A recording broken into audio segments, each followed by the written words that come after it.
My sister looked my son in the face and said turkey is for family, then pulled the plate away while everyone laughed.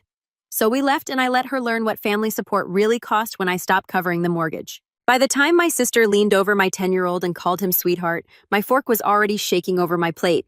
Sweetheart, she said loud enough for the whole table to hear. Thanksgiving turkey is for family. She slid the serving dish away from him like he was reaching for a centerpiece, not dinner. Somebody snorted. One of my uncles let out this tight little chuckle.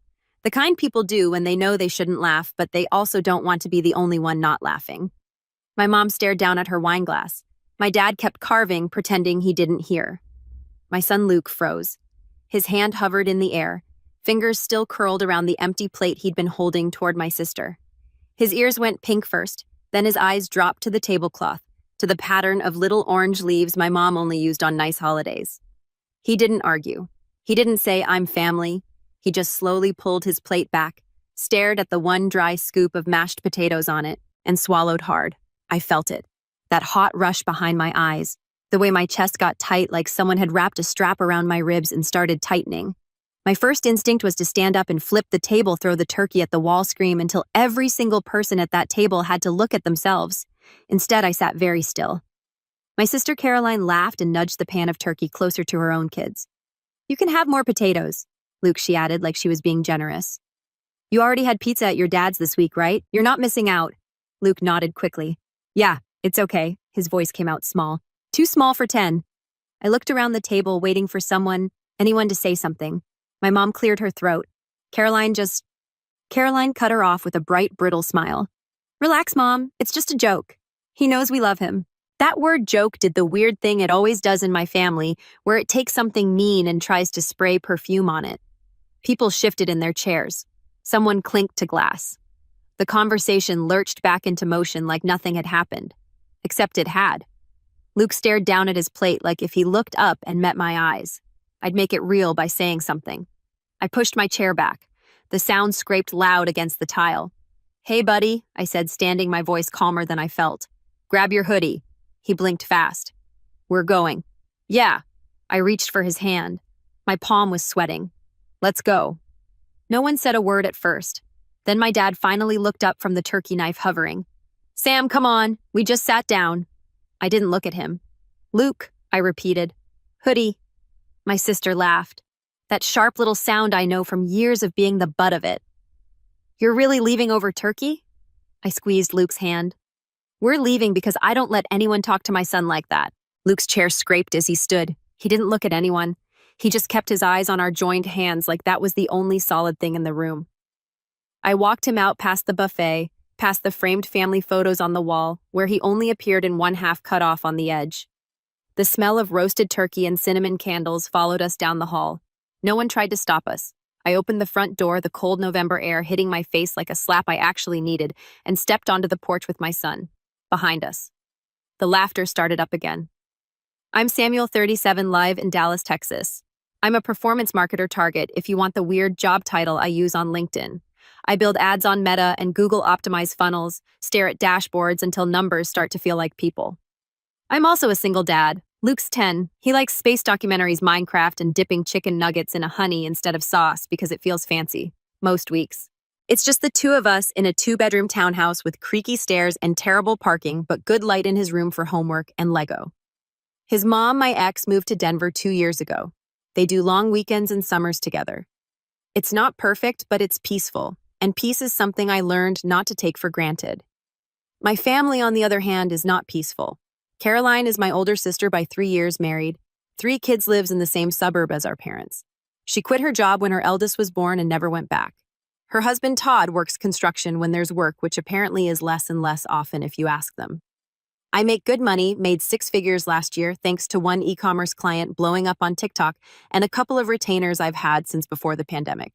I'm not rich, but I'm comfortable.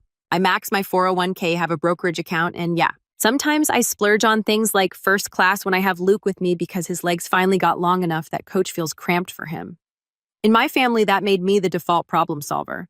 It started small, a couple hundred here and there, when Caroline and Todd fell behind on daycare covering a surprise car repair for my parents when my dad's truck died right before winter. Ordering new mattresses for the guest rooms because my mom complained her back hurt when the grandkids stayed over. Then the mortgage thing happened 3 years ago. Todd got hurt on a job. Nothing life-threatening, but enough to knock him out of work for a few months. They were already behind on the mortgage. Caroline called me sobbing in the parking lot of their bank, saying they were going to lose the house, that the kids would be traumatized for life. I ran numbers in my head like I would for a client. Income and expenses out-project the worst-case scenario. I could help.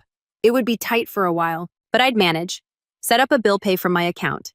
I told her, I'll cover your mortgage until Todd's back on his feet. It was supposed to be 3 months. It turned into 36. Every first of the month, $1,480 left my checking account and went straight to Caroline and Todd Wells Fargo Mortgage. I barely looked at it after the first year. It became another line item, like rent and utilities. My parents knew. They treated it like proof I was finally stepping up as the man of the family. In exchange, they gave me access, not respect, not kindness for my kid, just access. We got invited to everything. Easter brunch, 4th of July, barbecue. Cousins, movie nights, Sunday dinners. Luke always came. I wanted him to know his cousins, his grandparents, what a big family felt like. But even before Thanksgiving, there were cracks I kept ignoring. Like the year Luke turned 8 and all the cousins got Nintendo Switches from my parents for doing so well in school, while he unwrapped a board game from the clearance rack and a sweatshirt 2 sizes too big. He moves between houses. My mom explained when I stared at the pile of electronics in her living room. We didn't want anything to get lost in the shuffle. Or the spring. Caroline took her kids to Six Flags with my parents and forgot to invite Luke. Then posted photos of them eating funnel cake with the caption, "All the grandkids together." Luke was sitting next to me on the couch when he saw it, his face falling as he counted. 1, 2, 3 cousins and my baby niece in a stroller. For grandkids, no Luke. Guess they forgot I exist, he said with a little laugh that was way too practiced for an 8-year-old.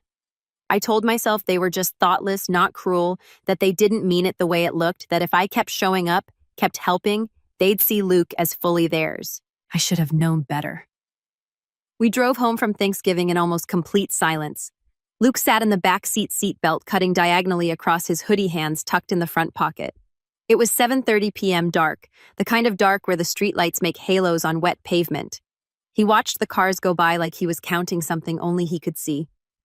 I replayed the scene over and over, Caroline's hand casually moving the turkey platter away, the way my dad didn't look up, how my mom's mouth pinched but didn't open. This wasn't a slip. It wasn't a weird joke that missed. It was a line in the sand. "Hey," I said finally, voice low. "You hungry?" "I'm fine," he lied. He'd eaten half a dinner roll and a spoonful of potatoes. He was 10.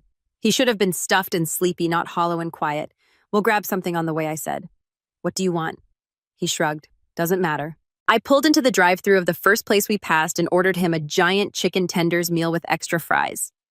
"And yeah, honey." He didn't say anything until the bag was in his lap. "Dad, yeah, buddy. Did I do something I thought Aunt Caroline liked me?" My hands tightened on the steering wheel. "You didn't do anything," I said. "Sometimes adults forget how to be kind. That's not on you."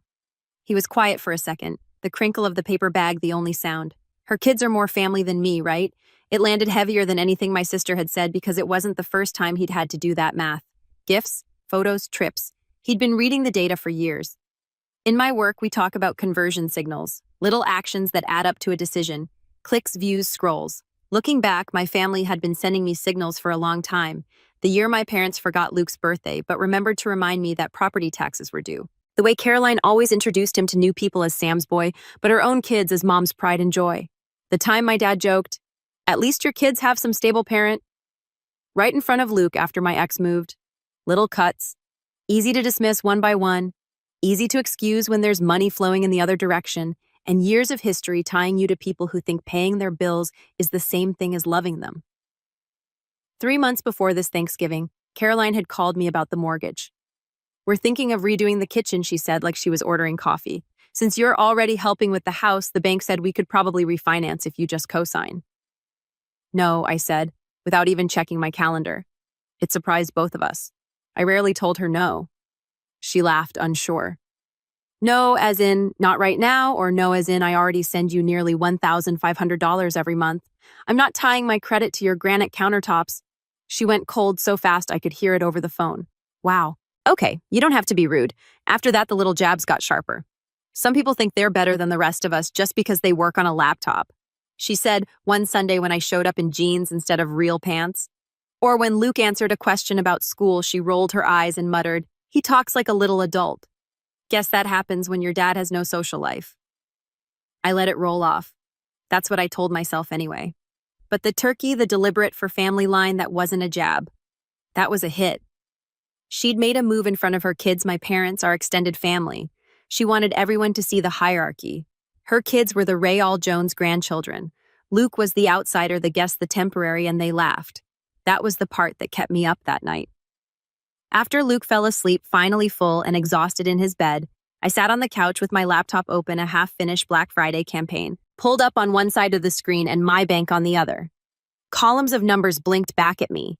Income retainers had spent reimbursements, mortgage autopay, $1,480, $1,480, $1,480, 36 rows in a neat vertical line stretching back through 3 years of just until Todd's back at work, and we're almost caught up, and you're really helping us stay afloat. Little brother, I scrolled down to the scheduled payment section and saw it: next payment, December 1st, $1,480. Caroline and Todd / Wells Fargo mortgage autopay. My cursor hovered over the edit button. This wasn't about the turkey. It wasn't about one plate. It was about the fact that I had been funding the roof over the heads of people who had just told my kid out loud that he didn't belong under it. They'd been happy to accept my money. They just never accepted my son. I clicked edit, then I clicked cancel recurring payment. A confirmation box popped up. Are you sure you want to cancel this automatic payment? I sat there listening to the refrigerator hum and the software of Luke's bedroom fan down the hall. My heart was pounding harder than it does before a big campaign launch. Yes, I whispered and clicked confirm. The cancellation email hit my inbox at 11:47 p.m. Your recurring payment to Caroline and Todd, Wells Fargo mortgage, has been canceled. For 3 minutes, I just stared at it. Then out of habit, I opened the spreadsheet I used to track my personal finances. Each client had their own tab. Each month had its own sheet. It looked like any of the dashboards I built for work. Only this one was my life. Line by line, I erased Caroline mortgage $1,480 from the next 12 months and watched the projected balance adjust. I wasn't cutting them off in a rage text. I wasn't making threats I didn't intend to keep. I was doing what I do best, changing the budget and letting the numbers tell the story. The extra money each month looked big, bigger than I'd let myself see while I was in automatic helper mode. I created a new line item. Experiences with Luke. $1,200 per month. Not all of the $1,480. I still had savings goals, retirement emergencies, but $1,200 a month set aside just for us. That changed the picture. I opened another tab: flights. I'd seen an ad earlier that day. Ironically, one of my own clients retargeting campaigns for a resort in the Bahamas with this obnoxiously perfect shot of a dad and kids snorkeling over bright fish. Luke had paused the TV to stare at it. That looks fake, he'd said, half awed. The water's too blue. It's real, I told him. Some places really look like that. I pulled up December packages. Prices jumped around as I changed dates. I filtered by nonstop flights, then by, can I do this without nuking my IRA? There it was, a 7-day trip leaving the following Friday. 2 first-class tickets, Dallas-Nassau, nonstop, $8,900. Suite at an all-inclusive resort with a water park and kids club, $9,600. Airport transfers, snorkeling, excursion, dolphin thing Luke had begged about once, about $2,500 total. Food outside the resort, tips, random souvenirs. I budgeted another $2,000. Rough total around $23,000. $23,000, or put another way, about 15 months of someone else's mortgage. My thumb hovered over the trackpad. I barely feel it when I authorized $50,000 in monthly ad spend for clients. But spending $23,000 on myself and my kid, that felt huge. Then I pictured Luke at that table shrinking into his hoodie while my sister slid the turkey away and laughed. I pictured the years of quiet exclusion of smaller gifts and missed invites and photos where he was cropped out or forgot. And I thought, if I can throw money at people who won't even feed my son, I can damn well throw money at a week where he's the center of the universe. My card details were already auto-filled. I hit book. The confirmation pinged my email a second later. I didn't tell Luke that night. I wanted to see his face in the morning when he wasn't tired and raw. He padded into the kitchen at 8 a.m., hair sticking up Star Wars pajamas, slightly too short at the ankles. "Morning," I said, sliding a plate of pancakes across the counter. "Got a question for you." He yawned. "'Kay, if you could go anywhere with just me for a week, no school, no work, no family, where would you want to go?" He blinked, eyes sharpening as the idea landed. "Anywhere. Anywhere." He thought for maybe 3 seconds. The place with the blue water from the commercial where they were swimming with the yellow fish. I smiled. Good choice. I turned my laptop toward him, the booking confirmation open on the screen, because I kind of already did that. His eyes went wide. "Wait, for real. For real. We leave Friday after school. You'll miss a few days next week, but I already emailed your teacher." His mouth dropped open. "Is this like actually happening?" "Yeah, buddy, it's happening." He launched himself around the counter and hugged me so hard I almost dropped my coffee for the first time in a long time. The money I was spending felt exactly right. I didn't call my family. I didn't send a dramatic group text. I just went on with my week, worked my campaigns, packed our suitcases, made sure Luke had enough swim shorts that actually fit. The only thing I did besides book the trip and cancel the mortgage payment was move my parents' contact notifications into a separate folder called Noise, so I wouldn't see their texts pop up by accident. We flew out Friday afternoon. Luke couldn't stop touching every button in first class, adjusting his seat up and down, whispering, "This is crazy," every time the flight attendant brought him something. When the plane took off, he gripped my arm and then laughed when his stomach dropped. "Best day of my life," he said. Somewhere over the Gulf of Mexico, face pressed to the window, on the island, everything felt loud and bright in the best way. The air was heavy, salty. The resort smelled like sunscreen and waffles. Luke spent hours racing down water slides, coming up with hair plastered to his head, and a grin so wide it made me forget anything bad had ever happened at a dining table. We snorkeled just like the ad. The water really was that blue. Little yellow fish darted around us unbothered. Luke surfaced, pushed his mask up, and shouted, "Dad, this is insane!" One afternoon, we lay in hammocks between two palms listening to someone else's kids shriek in the distance. Luke was quiet for a while, swinging gently. "Dad, yeah, is it bad that I don't miss them?" I knew who he meant. The cousins, my parents, Caroline, the whole unit. "No," I said, staring up at the leaves. "It's not bad. It just means you're having a good time where you're actually wanted." He nodded slowly, like he was filing that away.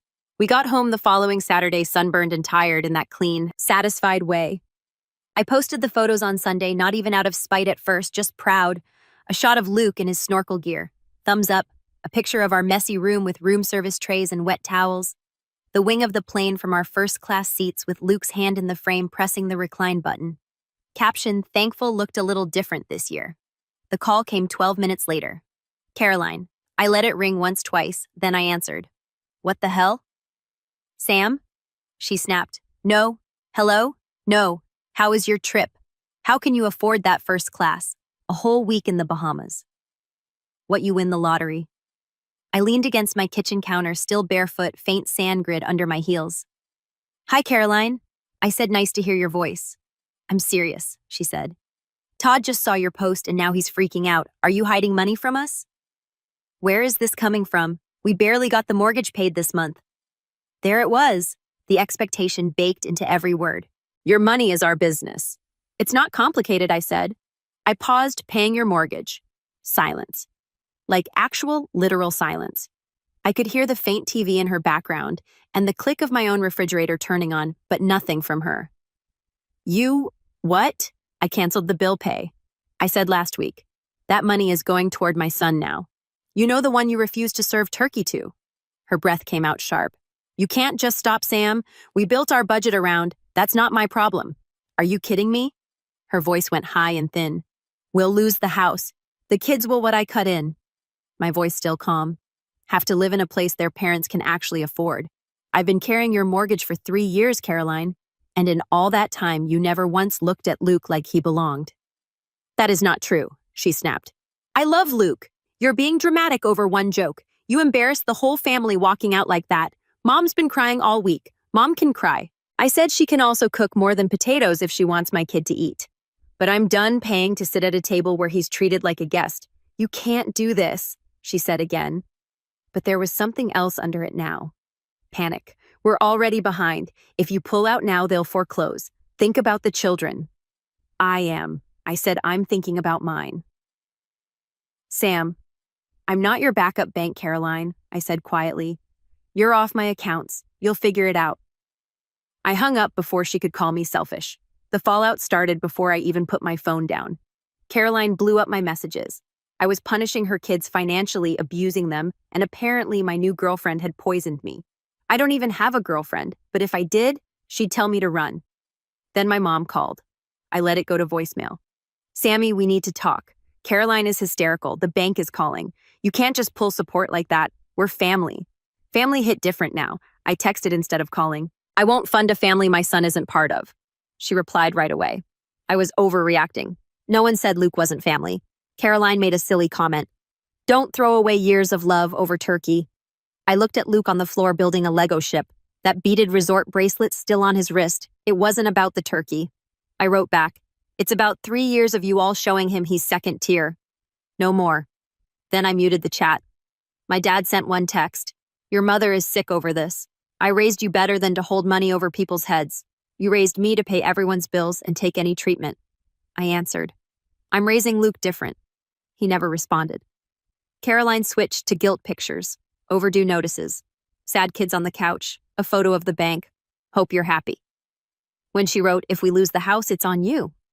I finally replied, if you lose the house, it's because you lived in one you couldn't afford and treated the person covering it like an ATM. Then I blocked her. A week later, my cousin Jen had met me.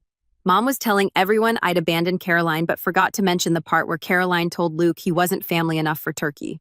For what it's worth, Jenna wrote, you did the right thing. I hadn't realized how badly I needed one person from that table to say I wasn't crazy. How's the noise level? I asked Luke that night while tucking him in. He frowned. What noise? Nothing. I said, sleep. The house was suddenly quiet without my phone buzzing with family emergencies. Caroline didn't lose the house. Mom eventually admitted the bank worked something out and Todd picked up extra shifts. In other words, they adjusted like grown-ups. We weren't invited to Christmas. It stung a little when I saw the matching pajamas pick under my parents' tree, all of us together, just like always. Luke glanced at it while we made cookies. I like our pajamas better, he said, holding up his navy ones with planets. Me too, I realized. And I meant it. The next Thanksgiving, I booked a small lake cabin, 2 bedrooms, a fireplace, a wobbly dock. I texted Jenna to bring her crew. We set the table with mismatched plates. I added 2 empty chairs at the end. Who are those for? Luke asked. People who chose not to be here, I said. They can stay as empty chairs. He nodded and went back to lining up canned cranberry slices. When the turkey was ready, I carved the first big piece onto his plate. This is for the heart of the family. He laughed. Weird line, Dad. You're stuck with my writing. I'll allow it. Later, stuffed with pie, he handed me a folded paper. A table for figures, me, him. Jenna's twins and 2 empty chairs with question marks. On top, he'd written, Thanksgiving equals me and Dad and people who act like family. My throat burned. I love it, I said. This one's going on our wall. That night, I taped it to the fridge next to our snorkeling photo from the Bahamas. My mom's generic Happy Thanksgiving, love you text buzzed in. No mention of Luke, no mention of last year. I let it sit. For years, I thought paying for everyone else's stability was the cost of belonging. That if I covered mortgages and trips, they'd make a place for my kid. Turns out you can't buy that. You buy time with your child instead. Trips, small cabins, silly pajamas. Moments where they never have to wonder if they're family enough to be fed. Luke's laughter floated down the hall as he tried to stay up with the twins. I folded one of the extra chairs and leaned it against the wall. The table finally looked honest.